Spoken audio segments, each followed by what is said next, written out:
Hello, it's great to have you back here for a new day at the Cannes Film Festival. The red carpet event happened an hour early yesterday. Exceptional measures for an exceptionally long film. Steven Soderbergh's new film is 4.5 hours long and tells the story of Che Guevara.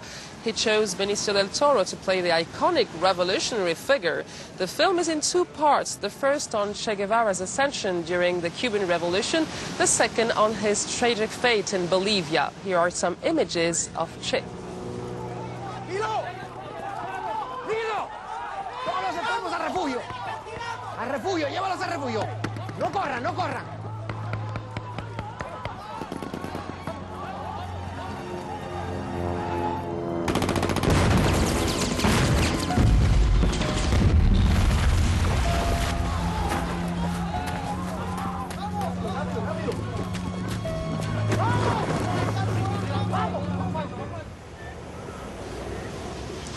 On to a very hard-hitting movie in the selection, Un Certain Regard.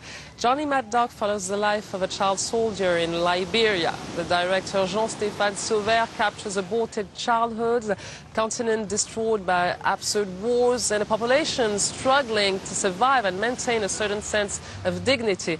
Before we meet with him and with his producer, the famous French director Mathieu Kassovitz, here's an excerpt from the film.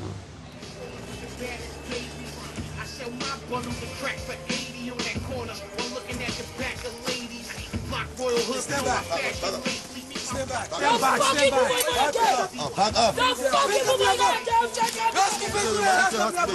We want to Don't fucking move for the kid! We want to kill Jason before I kill you right now! No arm is allowed to enter here. We cannot allow no one to enter this place with arms. No! I can't leave my weapon! You have to leave your weapon if you want to enter this My place. mother and my father! So I just told you, no arm is allowed in here. Nobody stopping you from entering. You have to back off. No arm is allowed inside. This is an emergency hospital.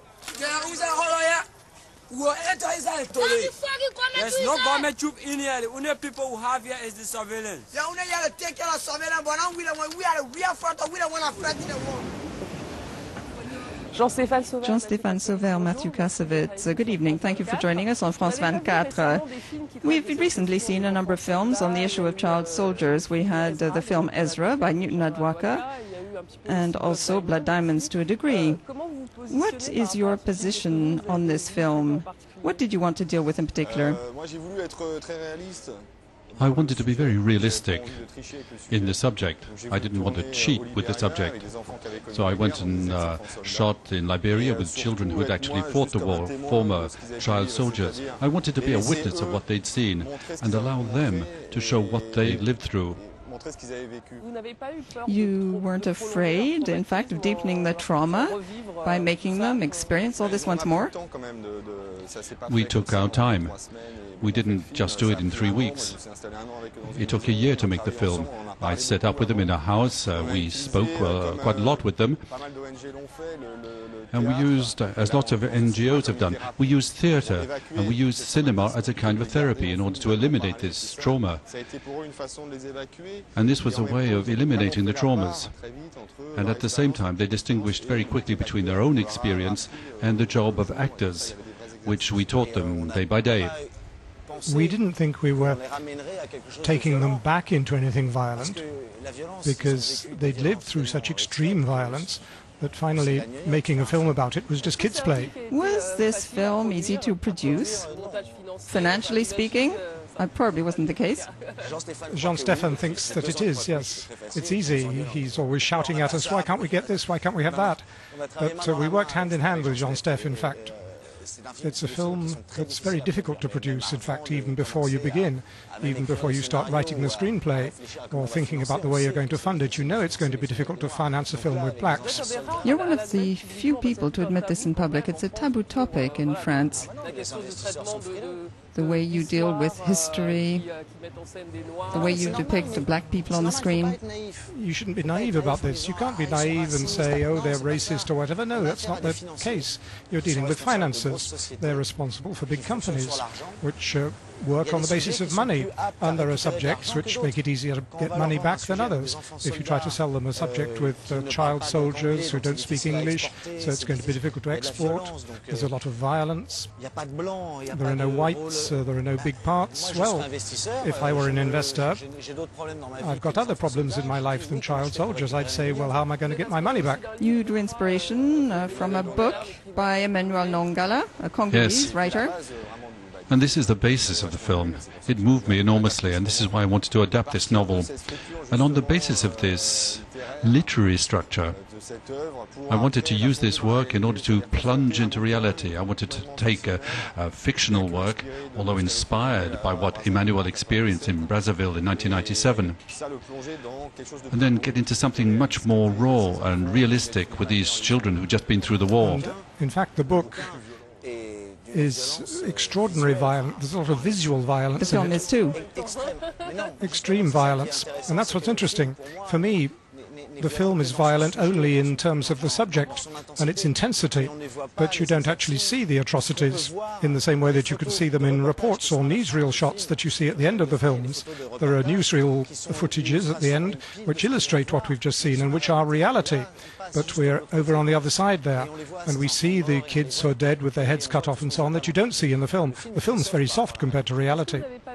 Weren't you afraid at a given point in time to portray the subject poverty and oversimplification of Africa, mired in these absurd wars? No, that's not how I feel it. So I don't say to myself it's abject poverty. They've got this strong human strength. Even when I said to myself, they're black. Yes, they're black, but I forget. They're such incredible kids.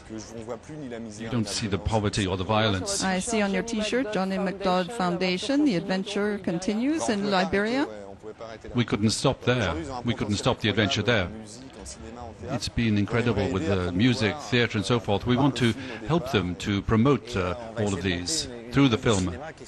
And we're going to try and set up a film school, which will also be an inter-African film school, not just in Liberia, because this is not supposed to be set in Liberia, but in the whole of Africa. And then through a film school, we want to give the opportunity to these people who have such extraordinary potential. You can see this in the film. These kids of 15. Give them the possibility of talking about their history, their desires. We're going to try and bring them back to cinema, to culture, and to expression, too. They have the capacity for this. Well, Johnny Mad Dog is the first film to have been shot in Liberia. And not the last. Thank you very much. Thank you very much. It's time to party with our reporter James Soderbergh, who takes us through Cannes by night. Tonight our destination is Brazil, and there's only one drink one can have here, and that is caipirinha, the national cocktail, cachaça, the local rum mixed with ice and lime. Not too strong? Yes, it's very strong, but it doesn't matter. It warms the heart. 2 or 3 more and all will be great. The podium, there's a Brazilian live band.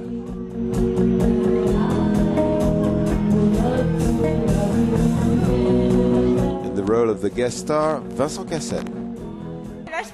I'm very happy to be here.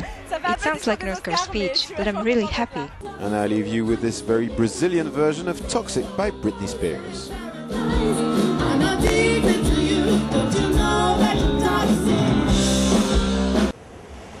That's all for today. Thanks for joining us, and please be back tomorrow for another day at the Cannes Film Festival. Bye-bye.